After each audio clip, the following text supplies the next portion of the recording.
നമ്മുടെ സമൂഹത്തിൽ നമുക്ക് ചുറ്റും ജീവിക്കുന്ന, വേദനിക്കുന്ന, നിരാലംബരും രോഗികളുമായ സഹോദരങ്ങളിലേക്ക് നന്മയുടെ കരം നീട്ടുവാൻ ശമരയാൻ ഞങ്ങൾ ഒരുക്കുകയാണ്. പങ്കുവയ്ക്കുന്ന ക്രൈസ്തവ സ്നേഹത്തിൻ്റെ ഈ മഹനീയ സാക്ഷ്യാനുഭവത്തിലേക്ക് ഏവർക്കും സ്വാഗതം.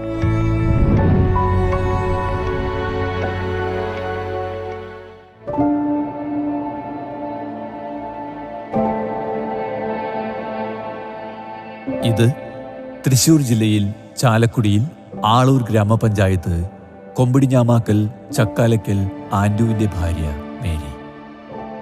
ഇവർക്ക് കുടലിൽ 3 മുഴകൾ ഉണ്ടായതിനെ തുടർന്ന് ചികിത്സയ്ക്കായി ആശുപത്രിയിൽ പോയി. ടെസ്റ്റുകളൊക്കെ നടത്തി. സാമ്പത്തിക ബുദ്ധിമുട്ട് മൂലം ഓപ്പറേഷൻ നടത്താതെ മുന്നോട്ടു പോയി.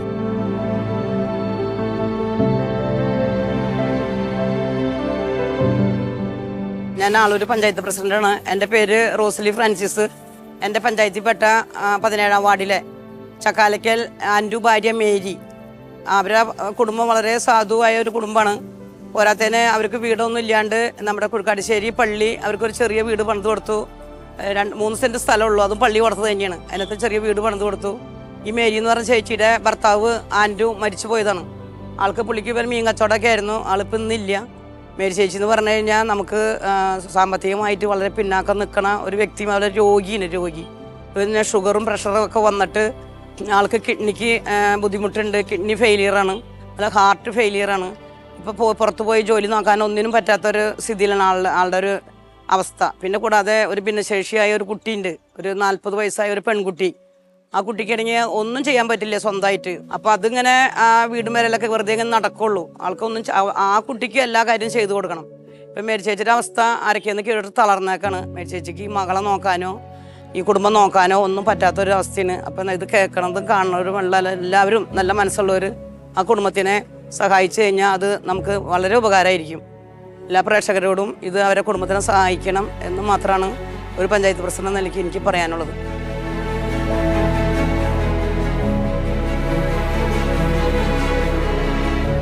പിന്നീട് ക്യാൻസറിനുള്ള ടെസ്റ്റ് നടത്തി. ക്യാൻസർ അല്ല എന്ന ആശ്വാസത്തിൽ കഴിയവേ പ്രഷറും ഷുഗറും കൂടി പല പ്രാവശ്യമായി ആശുപത്രിയിൽ അഡ്മിറ്റായി.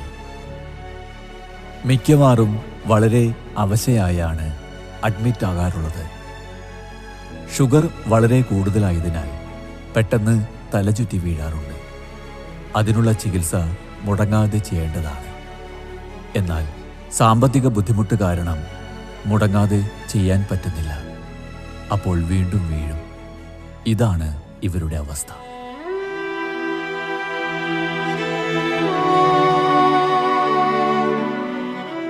എൻ്റെ പേര് മേരി ആൻഡു എന്നാണ്. ആൻഡു എൻ്റെ ഭർത്താവാണ്. ഞാൻ കൊമ്പിടിഞ്ഞാമാക്കൽ കുഴുക്കാട്ടുശ്ശേരി സെൻറ്റ് മേരീസ് പള്ളി ഇടവകക്കാരിയാണ്. എനിക്ക് 2 മക്കളാണ്, ഒരു മകനും ഒരു മകളും. അതിൽ മകന് കുഴപ്പമൊന്നുമില്ല. കുഞ്ഞുമോള് സംസാരിക്കാത്ത കുട്ടിയാണ്, വളർച്ച കുറവാണ്, 38 വയസ്സ് പ്രായം. സ്വന്തമായിട്ടൊന്നും ചെയ്യാൻ കഴിയില്ല. അവൾക്ക് പ്രസവിച്ച് 6 മാസമായപ്പോൾ തലച്ചോറിൽ പഴുപ്പ് ബാധിച്ചതാണ്. തണ്ടൽ കുത്തി വെള്ളത്തിൽ ടെസ്റ്റ് ചെയ്തപ്പോഴാണ് പറഞ്ഞ തലച്ചോറിൽ പഴുപ്പാണെന്ന്. അങ്ങനെ ഒരുപാട് പേര് ആൾക്കാരോട് കൈ നീട്ടി എൻ്റെ ഭർത്താവ് എൻ്റെ മകളെ ചികിത്സിച്ചു. ആ ചികിത്സ തുടർന്ന് ഇന്നും ആ ചികിത്സ ഉണ്ട്. മരുന്ന് മുടങ്ങാൻ പാടില്ല.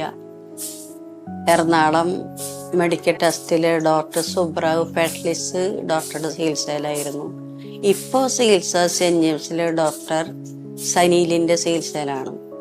അങ്ങോട്ടൊക്കെ പോകാൻ സാമർഥ്യമില്ല. കാരണം എൻ്റെ ഭർത്താവിന് കിഡ്നി 2 കിഡ്നിയിലും മുഴയായിരുന്നു. അത് ക്യാൻസർ ആയിരുന്നു. ഞങ്ങൾക്ക് അറിവില്ലായിരുന്നു. ആളെ ഇടയ്ക്കിടയ്ക്ക് ഛർദിക്കും, പനി വരും, ഡോക്ടറെ കാണിക്കും, മരുന്ന് കൊടുക്കും. ഇങ്ങനെയുള്ള കാര്യങ്ങൾ അറിയില്ലായിരുന്നു. പിന്നെ ഇതറിയാൻ കാരണം ഒരു ദിവസം മൂത്രമൊഴിക്കാൻ പോയപ്പോൾ മുഴുവൻ ബ്ലഡാണ് മുള്ളിയത്. അപ്പോൾ ഓടിവാടി ഞാൻ മൂത്രമൊഴിക്കുന്നത് മുഴുവൻ ചോരയിടുന്നു പറഞ്ഞു.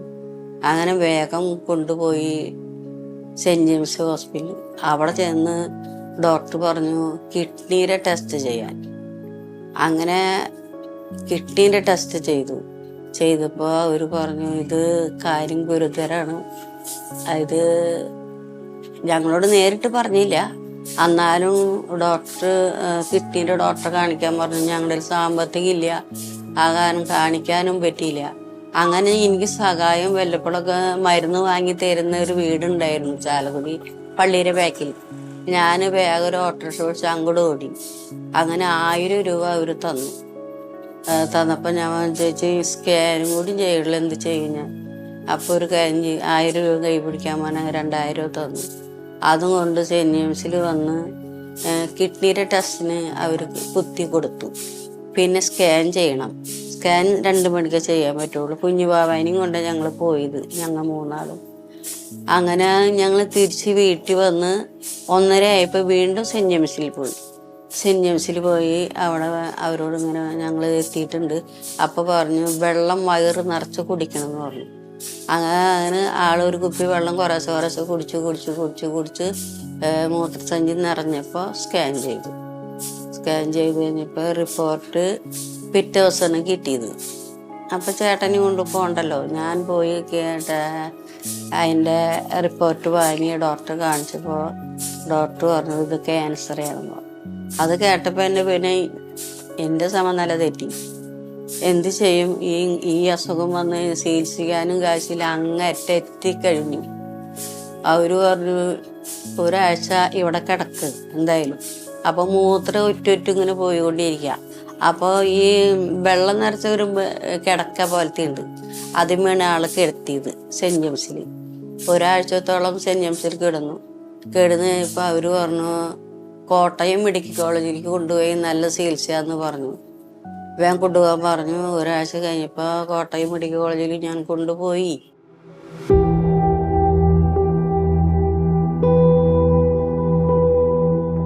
ഇവർക്ക് 2 മക്കളാണുള്ളത്, ഒരു മകളും ഒരു മകനും. മകൻ ഒരു കടയിൽ ജോലിക്ക് പോകുന്നു. മകൻ വിവാഹിതനും ഒരു കുട്ടിയുടെ പിതാവുമാണ്. മകൾക്ക് ഒരു പനിയെ തുടർന്ന് ഫിറ്റ്സ് വരുന്ന അസുഖം തുടങ്ങി. സംസാരിക്കില്ല, സ്വന്തമായി ഒന്നും ചെയ്യാൻ പറ്റാത്ത അവസ്ഥയിലാണ്. ഇക്കാരണത്താൽ തന്നെ ഈ വൃദ്ധ സ്ത്രീ വളരെ വിഷമത്തിലാണ്. ഈ അവസ്ഥയിലാണ് ഇവർ ഗുഡ്നസ് ടിവിയുമായി ബന്ധപ്പെട്ടത്.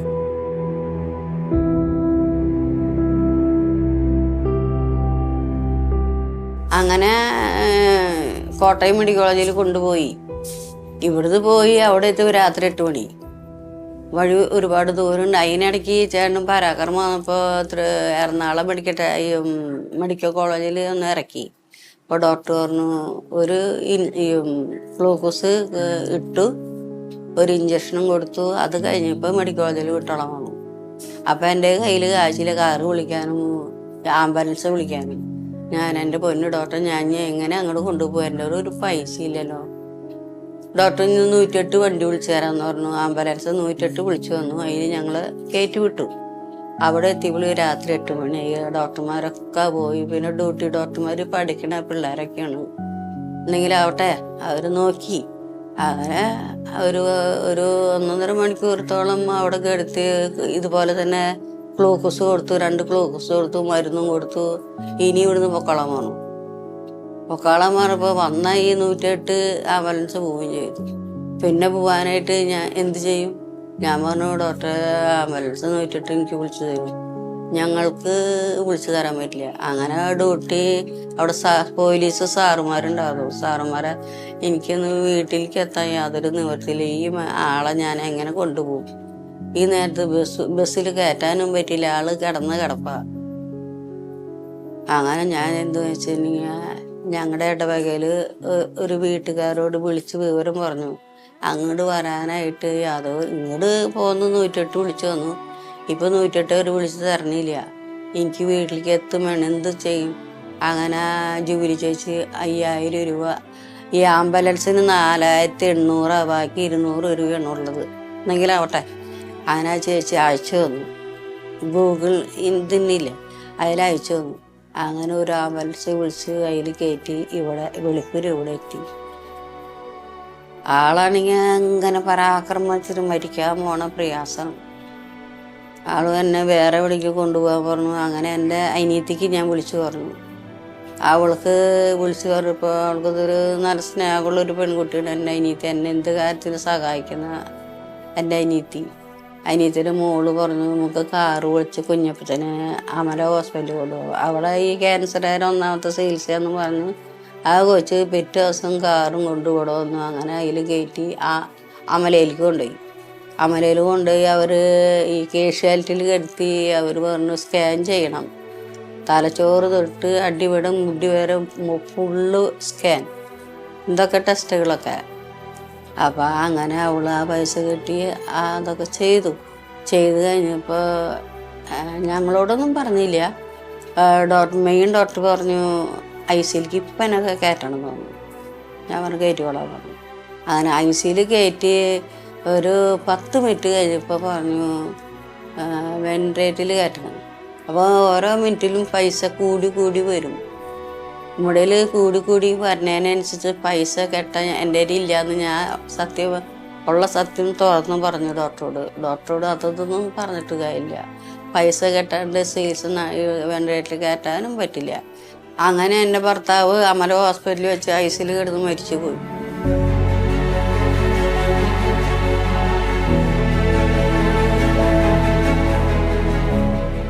ഇവരുടെ ഭർത്താവിന് മത്സ്യക്കച്ചവടമായിരുന്നു തൊഴിൽ. വൃക്കരോഗം മൂലം 2 വർഷം മുൻപ് അദ്ദേഹം മരിച്ചു. അദ്ദേഹം ജീവിച്ചിരുന്നപ്പോൾ ഇത്രയും ബുദ്ധിമുട്ട് അനുഭവിച്ചിട്ടില്ല. ഇപ്പോൾ ഇവർ വളരെയധികം വിഷമസ്ഥിതിയിലാണ്.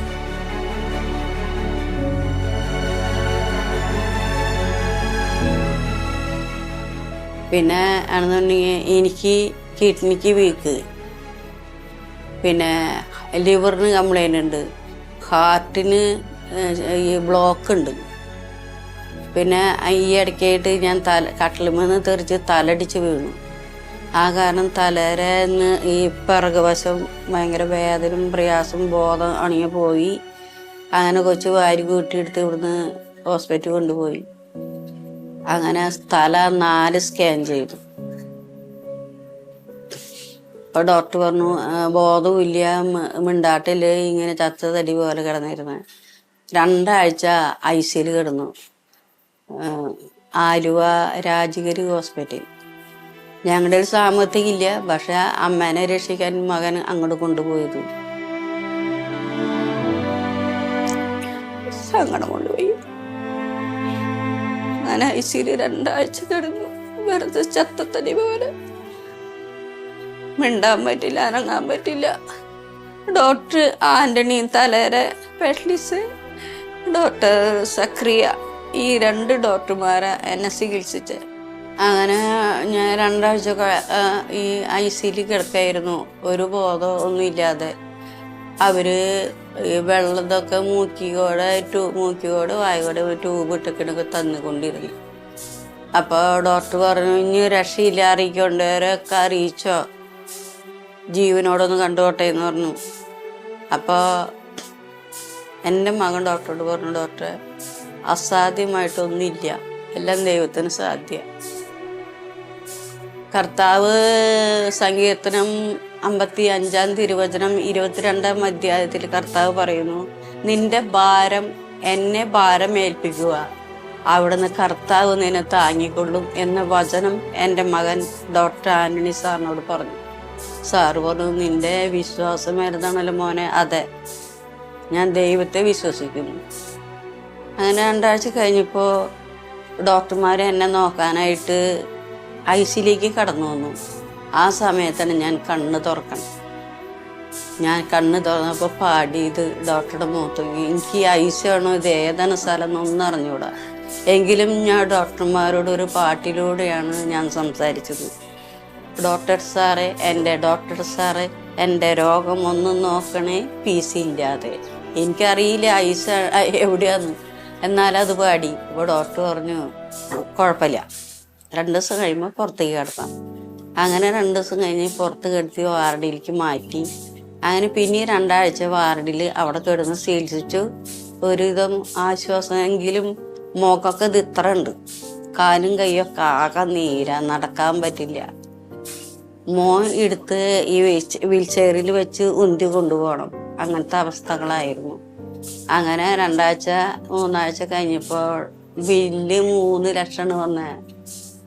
ആകെ ഈ പാറപ്പുറം 10 സെന്റ് ഉണ്ട്. ഇത് വച്ചാലും കിട്ടണേ 3 മാസം 4 മാസം കഴിയും. നീ എങ്ങനെ പൈസ കിട്ടുമെന്ന് അച്ഛൻ ചോദിച്ചു. അച്ഛാ 10 സെന്റ് സ്ഥലം എന്തായാലും ഉണ്ടല്ലോ, ഞാൻ അതിൻ്റെ ആധാരം വച്ച് ഞാൻ പൈസ കിട്ടും, എനിക്കതാ സാധ്യമുള്ളൂ, അല്ലാതെ എൻ്റെ കയ്യിൽ ഒരു പൈസയില്ല. അങ്ങനെ എൻ്റെ അനിയത്തിയോട് വിവരം പറഞ്ഞു. അങ്ങനെ എൻ്റെ അനിയത്തി 1.25 ലക്ഷം കടം തന്നേക്കണപ്പോൾ അവിടെ കെട്ടാനായിട്ട്. അങ്ങനെ അത് കെട്ടിയിട്ടാണ് അവിടെ നിന്ന് വിട്ടയച്ചത്.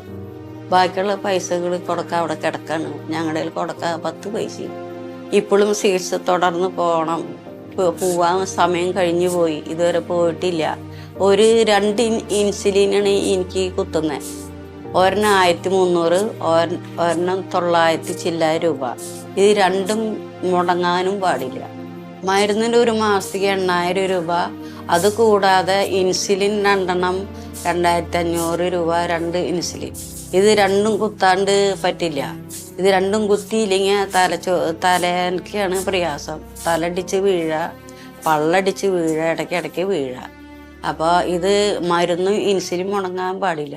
ഇപ്പം ഇതുവരെ ഡോക്ടറെ കാണാൻ ഇതുവരെ പോയിട്ടില്ല, പൈസ ഇല്ലാത്ത കാരണം കൊണ്ട്. മരുന്നും തീർന്നിരിക്കുക. ഒരു ഗുളിയുണ്ട് കഴിക്കാനായിട്ട്, ഗുളിയില്ല, ഒന്നുമില്ല. അപ്പം അങ്ങനത്തെ സാമ്പത്തികമായിട്ട് ഞങ്ങളിപ്പോൾ ഭയങ്കര ബുദ്ധിമുട്ടിലാണ്.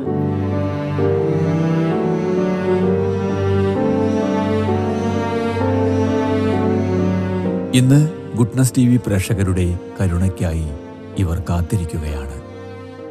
ഇവരുടെ ഈ വിഷമഘട്ടത്തിൽ ഇവരോട് ഒപ്പം ചേർന്ന് വേണ്ടുന്ന സഹായ സഹകരണങ്ങൾ ചെയ്യുവാൻ സുമനസ്സുകളായ ഗുഡ്നസ് TV പ്രേക്ഷകരോട് ഞങ്ങൾ അപേക്ഷിക്കുകയാണ്.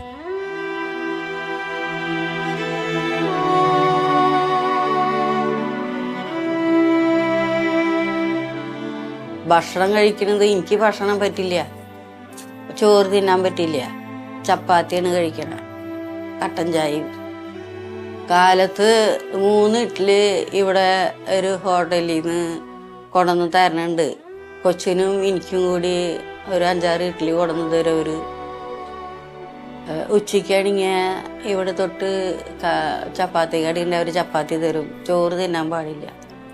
ഇപ്പം ഡോക്ടർ പറഞ്ഞിരിക്കുന്നത് എനിക്ക് ശരിക്കും നടക്കണമെന്നുണ്ടെങ്കിൽ പാല് കുടിക്കണം, കോഴിമുട്ട പുഴുങ്ങി കഴിക്കണം, അതിൻ്റെ വെള്ള. പിന്നെ പറഞ്ഞേക്കുന്നത് മാതള നാരങ്ങ, പേരയ്ക്ക, മുസമ്പി ഒക്കെയാണ് ഈ പറഞ്ഞിരിക്കുന്നത്. ഇതൊക്കെ ഈ കാണാൻ പോലും കിട്ടണില്ല. കാരണം തിന്നാൻ മേടിക്കാൻ കാശ് വേണ്ടേ.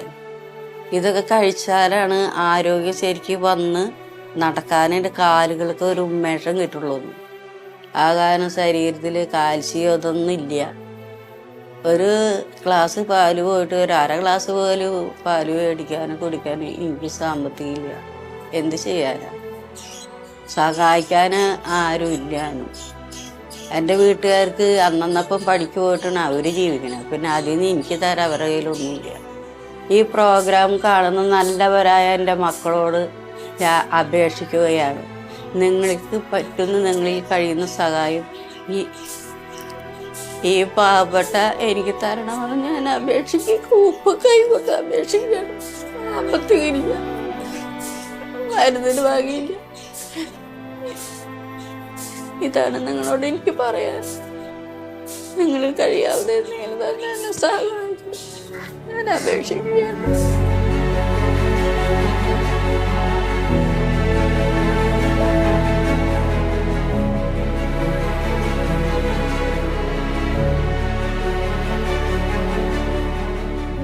നിങ്ങളുടെ ചെറിയ ഒരു സഹായം പോലും വളരെ വിലമതിപ്പുള്ളതാണ് എന്ന സത്യം ഞങ്ങൾ തിരിച്ചറിയുന്നു. നിങ്ങളുടെ പ്രാർത്ഥനകളിൽ ഇവരെ ഓർക്കുകയും നിങ്ങളാൽ കഴിയുന്ന രീതിയിലുള്ള സഹായങ്ങൾ നൽകി ഇവർക്ക് ഒരാശ്വാസമാകണം എന്നും അഭ്യർത്ഥിച്ചുകൊണ്ടും പ്രത്യാശിച്ചുകൊണ്ടും സസ്നേഹം, ശബരി.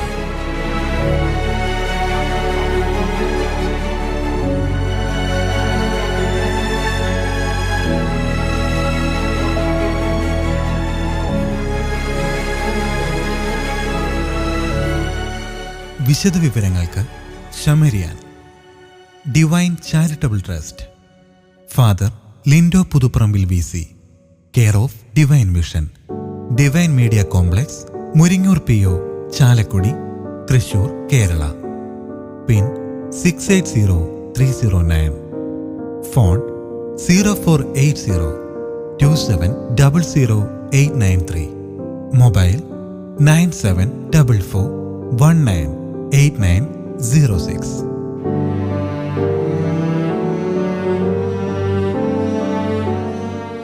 പ്രിയ സഹോദരി സഹോദരന്മാരെ, ഗുഡ്നസ് TVയിലെ സമറിയാൻ എന്ന പ്രോഗ്രാമിലൂടെ ഞങ്ങൾ നിങ്ങളെ പരിചയപ്പെടുത്തിയ ഉഷ ആന്റണി എന്ന സഹോദരിക്ക് വേണ്ടി സമാഹരിച്ച ചികിത്സാ സഹായ നിധി കൈമാറുന്നതിനാണ് ഞാനിപ്പോൾ നിങ്ങളുടെ മുൻപിൽ നിൽക്കുന്നത്. എൻ്റെ വലതുവശത്ത് നിൽക്കുന്നത് ഉഷയാണ്. ഉഷയ്ക്ക് 10 വർഷമായിട്ട് കിഡ്നി സംബന്ധമായ രോഗമാണ്. 8 വർഷമായിട്ട് ഡയാലിസിസ് ചെയ്തുകൊണ്ടിരിക്കുകയാണ്. അവരുടെ വീട് പെരുമ്പാവൂർ അടുത്ത് അറക്കപ്പടയാണ്. അവർ ആഴ്ചയിൽ ഇപ്പോഴും 3 പ്രാവശ്യം ഡയാലിസിസിന് വിധേയമാകുന്നുണ്ട്. അവരുടെ വീട്ടിലെ ഭർത്താവും അമ്മയും മാത്രമേ ഉള്ളൂ. ഭർത്താവ് കൂലിപ്പണി ചെയ്താണ് ജീവിക്കുന്നത്. അവർ ഡയാലിസിസ് ചെയ്തുകൊണ്ടിരിക്കുന്നത് കൊയിനോനിയ എന്ന അല്ലപ്രയിലുള്ള ഒരു ക്രിസ്ത്യൻ സ്ഥാപനത്തിലാണ്. അതുകൊണ്ട് അവിടെ കാശ് കുറവാണ്. എങ്കിലും നമുക്കറിയാമല്ലോ മറ്റ് പല ആവശ്യങ്ങളുമൊക്കെ അവർക്കുണ്ട്. അങ്ങനെയുള്ള ഒരു സാഹചര്യത്തിലാണ് ഗുഡ്നസ് TV ഈ വിഷയത്തെക്കുറിച്ച് അറിയുന്നതിന് ഇടയാകുന്നതും അവരുടെ രോഗവിവരം ഗുഡ്നസ് TVയിലെ സമറിയാൻ എന്ന പ്രോഗ്രാമിലൂടെ പ്രേക്ഷകരിലേക്ക് എത്തിക്കുന്നതിനും ഇടയായത്. ആ അവസരത്തിൽ ഗുഡ്നസ് TVയുടെ നല്ലവരായ പ്രേക്ഷകർ വളരെ ഉദാരമായിട്ട് സഹായിക്കുന്നതിനായിട്ട് മുന്നോട്ട് വന്നു. അങ്ങനെ നമുക്ക് 1,70,000 രൂപ ഈ ഉഷയുടെ ചികിത്സാ സഹായ നിധിയിലേക്ക് കിട്ടുകയുണ്ടായി. ആ തുക ഇപ്പോൾ ഗുഡ്നസ് TVയുടെ എല്ലാ നല്ല പ്രേക്ഷകരുടെയും പേരിൽ ഞാൻ ശ്രീമതി ഉഷയ്ക്ക് ഇപ്പോൾ കൈമാറുകയാണ്.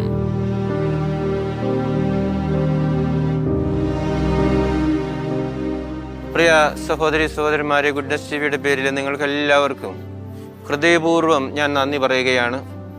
ഈ ഉഷ എന്ന സഹോദരിയെ ഗുഡ്നസ് TVയുടെ സമറിയാൻ എന്ന പ്രോഗ്രാമിലൂടെ പരിചയപ്പെടുത്തിയപ്പോൾ ഗുഡ്നസ് TVയുടെ നല്ലവരായ പ്രേക്ഷകർ വളരെ ഉദാരമായിട്ട് സഹായിക്കുന്നതിന് മുന്നോട്ട് വന്നു.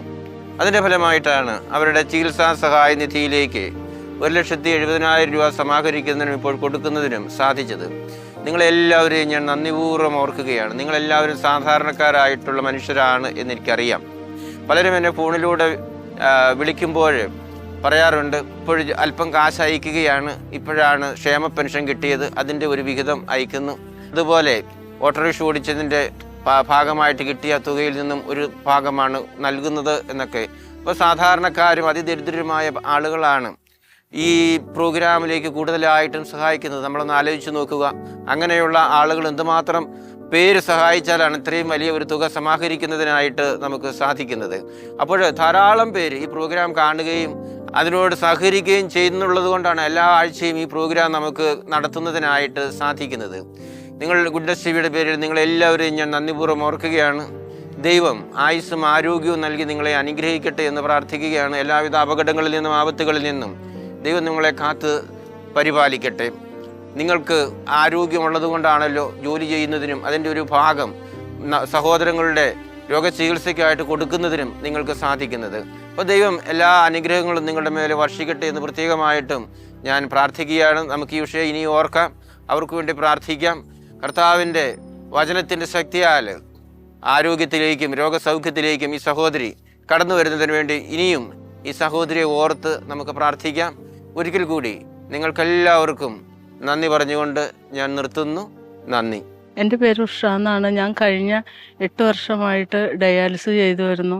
10 വർഷമായിട്ട് ഞാൻ കിഡ്നി പേഷ്യൻ്റാണ്. സാമ്പത്തികമായിട്ട് ഞങ്ങൾ വളരെ ബുദ്ധിമുട്ടിൽ കഴിയുന്നവരാണ്. ഞങ്ങളെ സാമ്പത്തികമായി സഹായിച്ച ഈ ഗുഡ്നസ് TV പ്രേക്ഷകർ, നല്ലവരായ പ്രേക്ഷകർക്ക് ദൈവനാമത്തിൽ ഞങ്ങൾ നന്ദി പറയുന്നു.